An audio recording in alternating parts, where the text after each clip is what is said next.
بالله من الشيطان الرجيم. بسم الله الرحمن الرحيم. قل أعوذ برب الناس ملك الناس إله الناس من شر الوسواس الخناس الذي يوسوس في صدور الناس من الجنة والناس. صدق الله العظيم.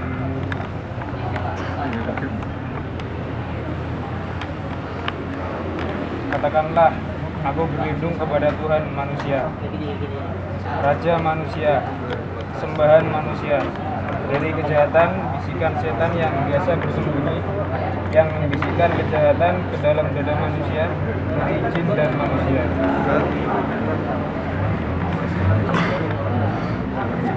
Penjelasannya.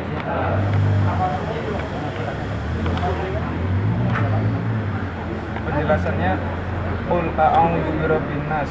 Rasulullah Shallallahu Alaihi Wasallam diperintahkan agar minta pertolongan kepada yang memelihara manusia dengan berbagai kenikmatannya dan yang mendidik mereka dengan berbagai cobaannya. Malikin nas, yang memiliki manusia dan yang mengatur ihwal mereka, di samping yang menetapkan hukum-hukum syariat untuk kebahagiaan dunia dan akhirat. Ilahin nas, yang menguasai hati mereka dengan keagungannya. Manusia tidak akan mengetahui keadaan dan batas kekuasaannya. Bahkan manusialah yang tunduk kepada keagungannya, karena Allah selalu mengetahui apa yang terdapat di dalam hati manusia. Tetapi manusia tidak mengetahui bagaimana Allah bisa mengetahui mereka. Manusia pun tidak mengetahui bagaimana Allah menguasai mereka. Dalam surah ini, penyebutan sifat rububiyah atau ketuhanan disebutkan terlebih dahulu dengan maksud karena hal tersebut merupakan nikmat Allah yang luar biasa yang dianugerahkan kepada hamba-hambanya. Setelah itu diturunkan sifat malikiyah, yang memiliki, yang merajai. Karena seorang hamba baru merasakan hal tersebut setelah ia mau berpikir. Untuk yang ketiga disebutkan sifat uluhiyah atau keesaan penyembahannya. Sebab setelah sang hamba mengetahui dan berpikir, ia akan mengerti bahwa hanya Allah lah yang wajib ditaati, diagungkan, dan disembah. Di sini dikatakan Allah yang memelihara manusia dan yang memiliki mereka. Allah adalah pemelihara segala sesuatu dan pemilik segala sesuatu itu. Dikatakan demikian karena manusia telah berbuat salah, menggambarkan Allah dengan sifat yang tidak benar dan sesat dari jalan yang lurus. Mereka menjadikan Tuhan itu banyak, yang menurut mereka Tuhan-Tuhan tersebut telah memberikan nikmat kepada mereka. Mereka berlindung kepadanya ketika ditimpa musibah dan menganggapnya sebagai perantara yang menghubungkan kepada Tuhan.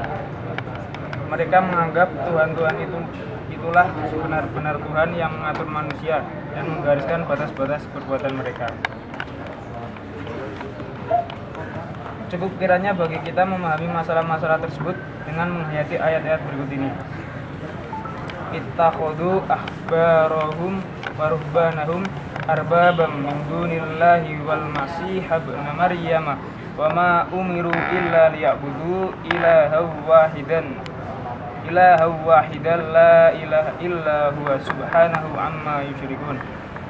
Yang artinya mereka menjadikan orang-orang alimnya dan rohib-rohib mereka sebagai Tuhan selain Allah, dan juga mereka mempertaruhkan Al-Masih putra Maryam, padahal mereka hanya disuruh menyembah Tuhan yang Maha Esa. Tidak ada Tuhan selain Dia, Maha Suci Allah dari apa yang mereka persekutukan. Firman-Nya pula, wala ya'murukum an tattakhidul malaikata wan nabiyyina arbaban ya'murukum bil kufri ba'da id antum muslimun. Yang artinya, dan tidak wajar pula baginya menyuruhmu menjadikan malaikat dan para nabi sebagai Tuhan. Apakah patut Dia menyuruhmu berbuat kekafiran di waktu kamu sudah menganut agama Islam? Ringkasnya, Allah hendak mengingatkan manusia bahwa Allah adalah Tuhan mereka. Mereka adalah manusia yang berpikir, tapi mengapa Tuhan mereka itu justru buatan mereka sendiri? Apa yang mereka miliki dan yakini pada dasarnya hanya merupakan khayalan. Jadi alangkah kelirunya mereka yang telah berani membuat Tuhan, padahal mereka adalah manusia biasa. Min syarril waswasil khannas. Aku berlindung kepadamu, wahai pemilik makhluk dan Tuhan manusia. Selamatkanlah kami, wahai Tuhan, dari kejahatan setan yang tak tampak dan selalu menggoda. Setan itu selalu datang membawa kebatilan. Ia takkan berbuat apapun jika bertemu dengan kebenaran. Tetapi setan itu selalu masuk ke dalam hati manusia untuk menjerumuskan ke jurang kejahatan. Jika manusia mengikuti bisikan setan, maka manusia itu akan terjerumus ke jurang kesesatan. Bisikan-bisikan setan itu akan lenyap jika dikuasai dengan akal sehat. Godaan setan itu pun akan lenyap jika bertemu dengan pikiran sehat. Bisikan hati yang menganjurkan berbuat yang menyakitkan orang lain akan hilang jika dibangunkan oleh perintah-perintah syariat. Demikian juga dengan Anda. Jika ada seseorang yang menggoda dan menganjurkan perbuatan jahat, kemudian Anda mengingat perintah-perintah agama, maka ia akan mundur. Tetapi ingat, ia masih tetap menunggu dan menggoda Anda jika ada kesempatan. Melalui ayat berikut ini Allah menggambarkan tentang kegodaan ini melalui firman-Nya. Alladzi yuwaswisu fi sudurin nasi minal jinnati wan nas. Sesungguhnya godaan yang membisiki hati manusia ini terkadang datang dari jin atau manusia. Seperti firman Allah, wa kadzalika ja'alna likulli nabiyyin aduwwan syayatinal insi wal jinni. Dan demikianlah kami jadikan bagi tiap-tiap nabi itu musuh, yaitu setan-setan dari jenis manusia dan dari jenis jin. Al-An'am ayat 6 surat 6 ayat 1. Setan dari golongan jin itu sekali-kali datang menggoda, kemudian pergi dan datang lagi untuk menggoda. Begitu juga dengan setan dari jenis manusia. Seringkali setan itu tampak seperti penasihat dan belas kasihan terhadapmu. Tetapi jika Anda mengusirnya, ia akan lari tunggang langgang. Namun jika Anda mendengarkan bisikannya, ia akan terus mengeluarkan bisikannya secara berlebihan. Ada sebuah hadis yang menyatakan bahwa Rasulullah SAW pernah bersabda, Innallaha azza wa jalla tajawaza li ummati amma haddathat bihi anfusuha ma lam ta'mal aw tatakallama bihi. Sesungguhnya Allah memberi ampunan kepada umatku tentang apa yang dibisikkan di dalam hatinya oleh setan selama ia belum pernah melakukannya. Hadis riwayat Muslim dari Abu Hurairah. Di sini dikatakan bahwa godaan tersebut berada di dalam hati. Menurut kebiasaan bahwa bisikan itu berada dalam hati dan hati itu berada di dada bagian dalam. Bukankah Anda sering mengatakan bahwa sesungguhnya ragu-ragu itu adalah bisikan yang ada di dadamu? Jadi perasaan ragu itu hanya berada di dalam jiwa atau hati dan akal seseorang. Jalannya pemikiran itu melalui akal kemudian merembet ke peredaran darah dan denyut jantung sehingga dada terasa sesak atau lega. Al-Ustadz Imam Muhammad Abduh mengatakan, orang-orang yang suka menggoda itu terdapat dua macam. Satu, dari kalangan jin. Mereka adalah makhluk yang kita tidak melihatnya, tetapi kita bisa merasakan pengaruhnya di dalam jiwa, yang merupakan akibat dari perbuatannya. Pada diri setiap orang itu terdapat setan. Setan inilah yang selalu menggiring manusia ke jurang kejahatan, di samping membisiki hati manusia dengan berbagai bisikan jahat. Dua, dari kalangan manusia. Godaan mereka dapat kita saksikan dengan mata kepala sendiri dan dapat kita dengar melalui telinga. Jadi apa yang diceritakan tentang belalai, moncong, dan paruh setan hanyalah merupakan kata kiasan atau perumpamaan. Demikian komentar Muhammad Abduh. Surah ini diawali dengan Rabbin Nas. Pengertiannya adalah pemeliharaan manusia Allah yang bisa menolak godaan setan. Dalam surah ini dijelaskan pula tentang meminta pertolongan hanya kepada Allah. Seperti ini juga diperintahkan di dalam surat Al-Fatihah yang pengertiannya ialah bahwa yang memiliki semua inilah yang patut disembah dan dimintai pertolongan. Kita pun harus ikhlas karena Allah semata dalam bertutur kata dan berbuat.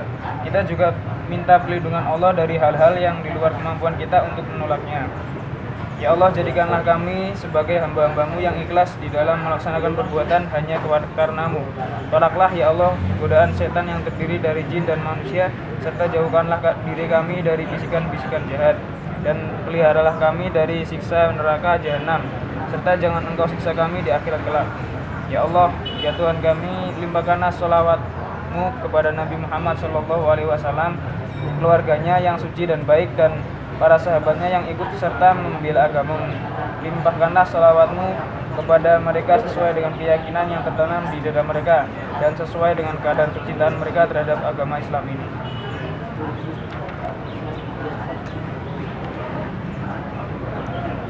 Alhamdulillah, rabbil alamin, wa bihi nasta'in 'ala umuri dunya waddin. Asyhadu an la ilaha illallah wahdahu la syarika lah, wa asyhadu anna Muhammadan abduhu wa rasuluhu ya ba'da. Alhamdulillah rahimakumullah. Tadi kita sudah simak tentang terjemah tafsir surat Al-Ma'idah berkaitan dengan surat An-Nas. Di mana surat An-Nas ini adalah surat Makkiyah yang terdiri dari 6 ayat yang berada dalam setelah surat Al-Falaq. Sebagaimana biasa, Imam Al-Marwazi menjelaskan ayat itu, sebelum menjelaskan tentang tafsir ayat itu selalu diawali dengan mufradat atau kata-kata yang dianggap penting di dalam membantu memahami ayat tersebut. Ya. Yang dikutip adalah tentang Rabbun Nas, kemudian Malikin Nas, waswas, dan seterusnya. Apa itu Rabbun Nas? Di sana tidak diterjemahkan nggak? Secara mufradatnya, penjelasan mufradat enggak? Dijelaskan. Ya. Jadi apa itu Rabbun Nas yang nanti akan diulang lagi, yaitu murabbi, munni, wa muroni, unihim. Yang Rabbi mendidik, memelihara, mengatur, munni yang menumbuhkan, muroi yang menjaga, roin itu apa? Gembala. Pemimpin itu apa? Gembala juga, ada roin juga. Pelukum roin, wa pelukum mas'ulun an ro'iyati. Kamu itu adalah roin. Apa roin? Yang menjaga, yang memelihara, yang memimpin itu roin.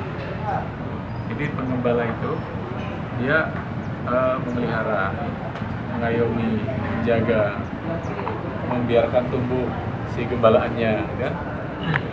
Makanya sana fungsi bahwa kita adalah roin.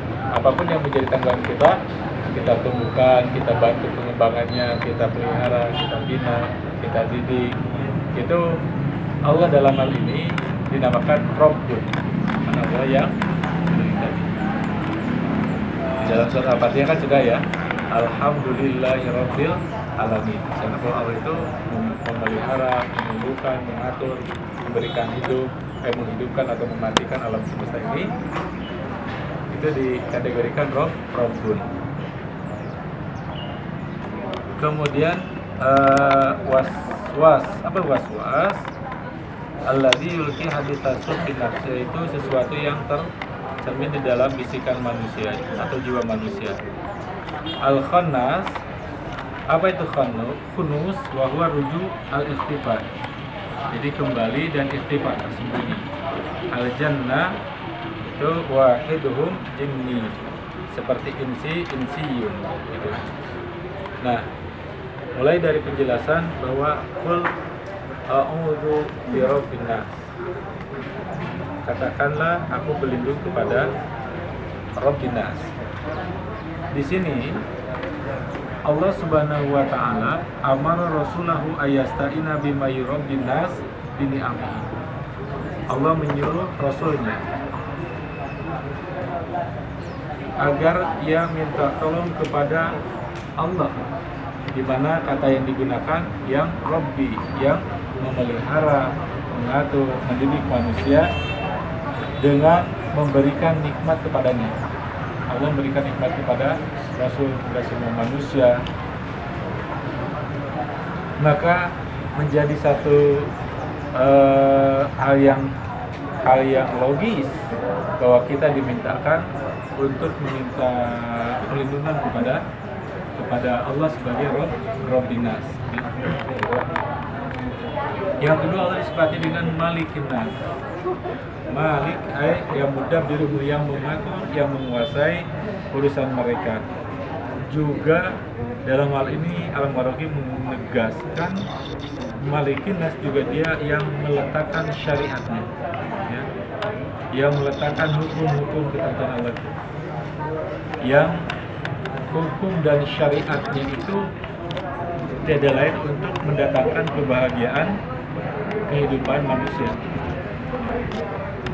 Jadi Malikin Nas, jadi bukan sekedar Allah memiliki, menguasai, kemudian melakukan semena-mena, enggak. Jadi kalau Allah memberikan hukum, Allah memberikan aturan, harusnya kita sadari bahwa mestilah hukum dan aturan Allah itu untuk siapa? Kebahagiaan manusia itu sendiri, ya, baik dunia ataupun di akhirat. Ketiga adalah ilahin nas. Allah disifati dengan ilah al-mustawla, yang menguasai hati mereka dengan keagungannya, bi azamatihi. Sekalipun manusia tidak bisa mengetahui secara esensinya Allah itu apa, ya. Tapi mereka tunduk, bahkan hati mereka ada perasaan tunduk kepada sesuatu yang meliputinya. La yaduna ayin ajani biyatim, sekalipun dia bingung dari mana ini datang, ya. Mungkin ada temuan baru tentang mana black spot itu, ya. Jadi satu titik di dalam otak itu yang memiliki kesadaran akan ketuhanan itu. Jadi ini satu apa, ya memang fitrah dari Allah yang memberikan kepada manusia, yaitu fitrah bertuhan. Nah, Allah ilahi nas, sehingga manusia itu merasa ada sesuatu yang dituju, ada sesuatu yang dimaksud, ada tujuan tertinggi. Itu merupakan satu fitrah kemanusiaan, ya. Nah, Allah disifati dengan ilah, sesuatu yang dituju, yang menguasai hati mereka, sehingga manusia itu cenderung kepadanya, ya. Alihah itu memang menuju, tertuju, ya. Sehingga Allah dikatakan Allah karena tempat tujuan seseorang tersebut. Ada kalanya yang dituju manusia itu apa? Ada kalanya bukan tujuan yang sejati. Ada kalanya hawa nafsu, itu yang pernah dikupas. Faro'a itu muttaqada ilahahu hawahu. Apakah kau tidak perhatikan ada orang yang menjadikan hawa nafsu sebagai ilahnya? Jadi yang tujuannya untuk hawa nafsu, keinginannya sendiri. Nah, hal yang menarik adalah kenapa rububiyah didahulukan ketimbang malikin nas dan ilahin nas, mulkiyah dan ilahiyah, gitu kan? Tapi di sini Allah mendahulukan rububiyah, Rabbin nas, baru ilahin nas, baru malikin nas. Komentar Imam Al-Marwazi mengatakan bahwa karena ini adalah salah satu nikmat yang pertama Allah berikan kepada hambanya, yaitu nikmat apa? Nikmat kesadaran tadi, Allah yang memelihara, Allah yang mengatur, Allah yang memelihara. Kemudian setelah itu memuji dengan menyebutkan malikiyah atau malikinas tadi. Kenapa? Kadang-kadang ini orang masyarakat pada umumnya itu yang penting apa? Tidak peduli dia presidennya siapa, kan? Ada yang ini saya buat tahun ini berterima kasih atas presiden ini, ada nggak? Tapi yang pada umumnya, orang pada umum itu lebih cenderung kepada apa? Robnya, artinya apa? Tarbiyahnya, meliharanya, artinya apa? Perutnya kenyang, sejahtera, gitu. Yang dirasakan lah ini. baru setingkat dari itu dia akan sadar nih siapa penguasanya. Nah makanya kenapa Malik di tingkat berikutnya, gitu kan? Tingkat yang lebih tinggi di sini katakan setelah manusia innama yudriku dzalika ba'da yasira aqilan wa mufakkiran. Itu akan terjadi ketika manusia lebih setingkat, bukan hanya perut saja yang dipikirkan, tapi apa? Tentang ini kekuasaannya benar atau tidak, tepat atau tidak. Nah itu sudah tingkatannya lebih tinggi, yaitu telah menggunakan pikiran dan akalnya, gitu kan? Nah ini nikmat yang jauh lebih tinggi lagi, ya. Jadi nikmat akal. Kemudian yang berikutnya adalah baru disebutkan uluhiyah, ya, dari Rabbinas, Malikinas, baru ilahinas itu uluhiyah, ya. Nah, kenapa? Li'annal mar'a ba'da ayudrika wa yukilla ya'lamu annahu mustawjibul lil khutub. Karena seseorang itu setelah dia mengetahui, setelah dia berakal, dia kemudian mengetahui siapa yang wajib dia patuhi, wajib dia tunduki, wajib dia tuju tadi. Sehingga dalam kacamata Imam Al-Ghazali ini sangat logis sekali peruntukannya dari Rabbunas, Malikunas, Ilahunas, Rabbinas, Malikunas, Ilahinas, gitu. Kemudian wa huwa rabbu kulli syai'in wa malik kulli syai'in wa ilahu kulli syai'in. Jadi Rabbinas, Malikinas, Ilahinas, dialah Allah yang memelihara segala sesuatu. Dia Allah yang memiliki segala sesuatu. Dialah Allah yang menguasai, yang menjadi tujuan segala sesuatu. Sebelumnya, maksudnya sebelum ayat ini turun atau pada masa sebelum Al-Quran turun, itu humul lad'anan nasa humul ladina akhtau fi sifatin wa dhalu fi aniqariqi sawi. Mereka manusia banyak yang salah di dalam mensifati Allah. Mereka tersesat dari jalan yang lurus. Mereka menjadikan Tuhan-Tuhan mereka dan menyandarkannya nikmat-nikmat yang diberikan kepada mereka itu kepada Tuhan-Tuhan yang mereka sifati secara salah tersebut. Mereka berlindung kepada Tuhan-Tuhan tersebut yang salah tadi, ya. Mereka menganggap bahwa Tuhan-Tuhan yang salah itu memiliki perantara, ya, untuk sampai kepada Tuhan yang sejati. Mereka mengira bahwa Tuhan-Tuhan itulah yang mengatur gerak mereka. Mereka menggambarkan batasan-batasan perbuatan mereka, ya. Seperti yang pernah kita kupas tentang kesadaran atau ungkapan bahwa manusia itu percaya kepada Tuhan, itu direkam di dalam Al-Quran, kan? Dalam artian kata Allah, ya. Jadi ketika direkam di dalam Al-Quran, ada yang ketika apabila kamu tanyakan kepada mereka, man khalaqas samawati wal ardo, siapa yang menciptakan langit dan bumi? Apa jawab mereka? Apa jawab mereka? Allahu khalaqas samawati wal ardo. Allah yang menciptakan langit dan bumi.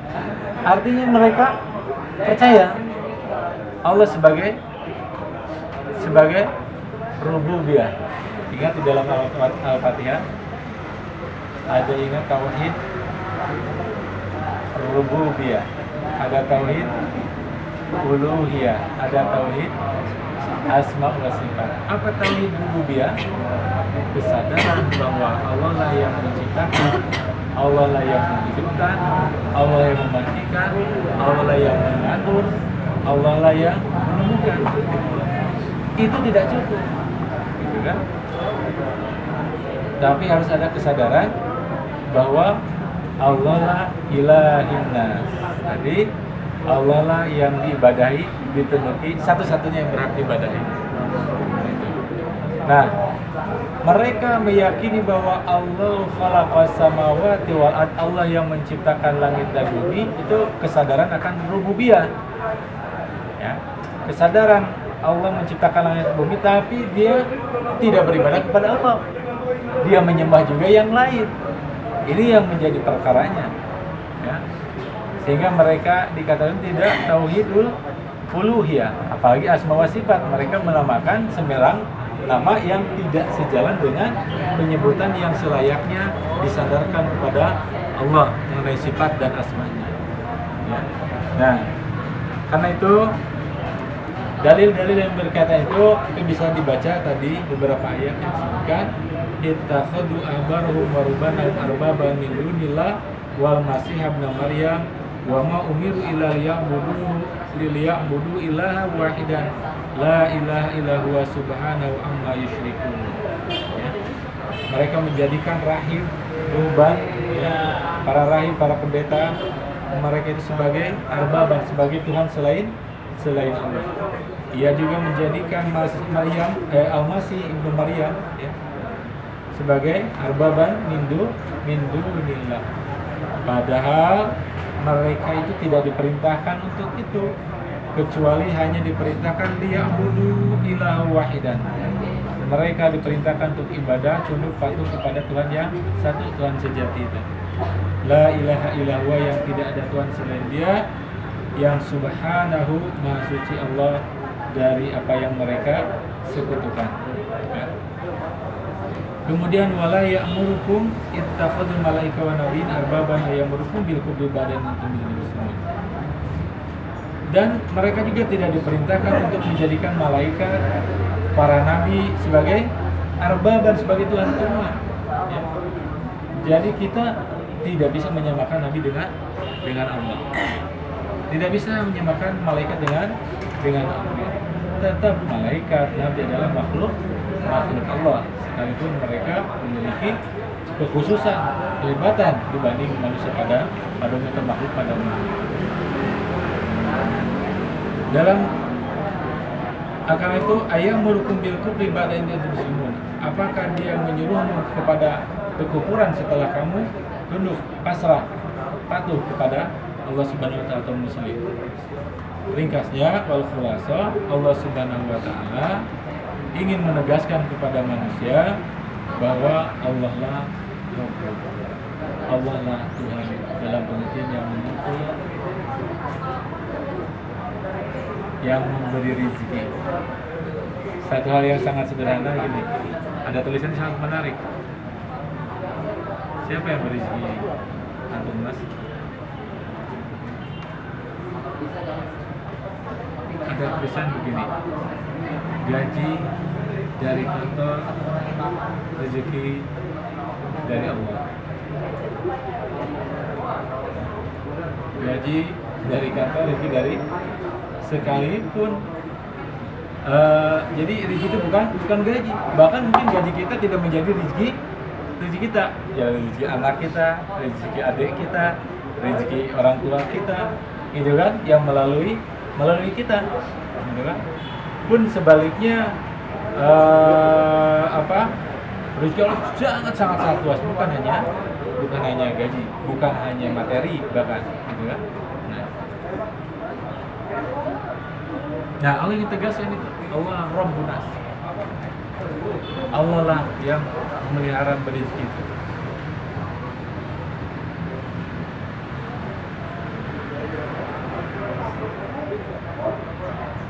Innahu subhanahu wa ta'ala yunabbihan nasa bi annahu rabbihim, bi annahu rabbuhum wa hum unasun mufakkiruna wa mulkun wa hum kadzalik. Dan manusia mufakkirun, mereka berpikir, wa mulkuhum wa hum kadzalik, tentang bukan hanya Allah Rabbuhum, tapi juga Allah itu mulkuhum, raja, yang menguasai, yang memiliki mereka. Wa ilahum, dan juga ilah. Babatilun iftara lepusi min haitsu bashar, maka merupakan satu hal yang batil apabila mereka menjadikan Tuhan-Tuhan mereka itu dari makhluk ataupun manusia. Ya. Kemudian ayat berikutnya, setelah Allah tegaskan Allah Rabbinas, Malikinas, Ilahinas, kan kita di ayat pertama tadi kul, katakan ya, perintah pada Nabi Muhammad agar berlindung, artinya memohon pertolongan kepada Allah. Dari apa? Setelah menyebutkan dengan Rabbinas, Malikinas, Ilahinas, dari min syarril waswasil khannas, keburukan bisikan khannas.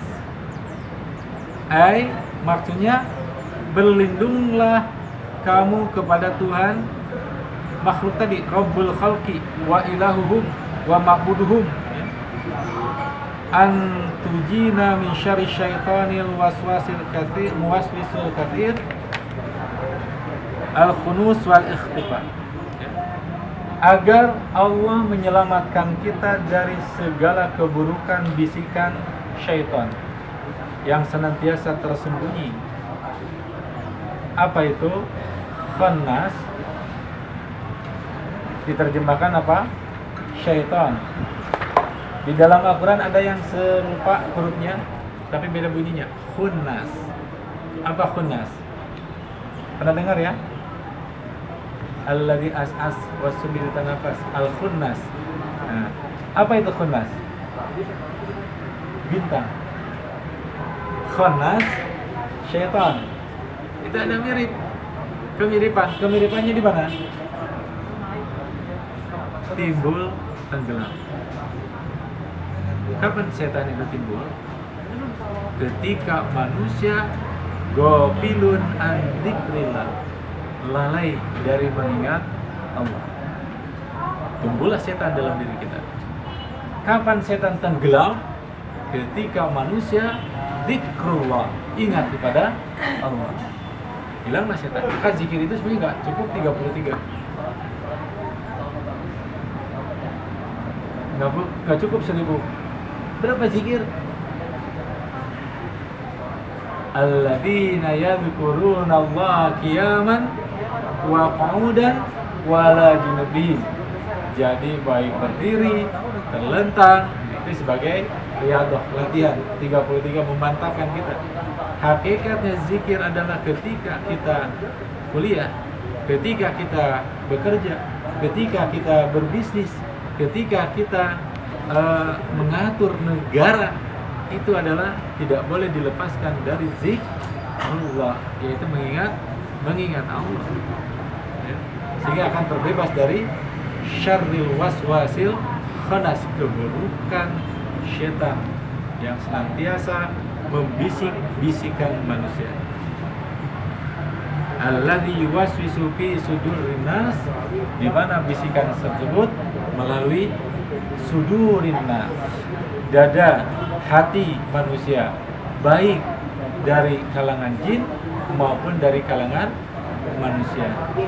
Jin, apa itu jin? Sesuatu yang tidak nampak kelihatan, sehingga Muhammad Abu sebagai gurunya Imam Al-Marugi, penulis tafsir Al-Manar, beliau mengatakan di akhir itu was-was itu ada dua. Satu kismul jin itu yaitu bisikan dari kalangan jin, di mana ia itu adalah makhluk yang tertutup yang kita tidak mengetahui ini seperti apa.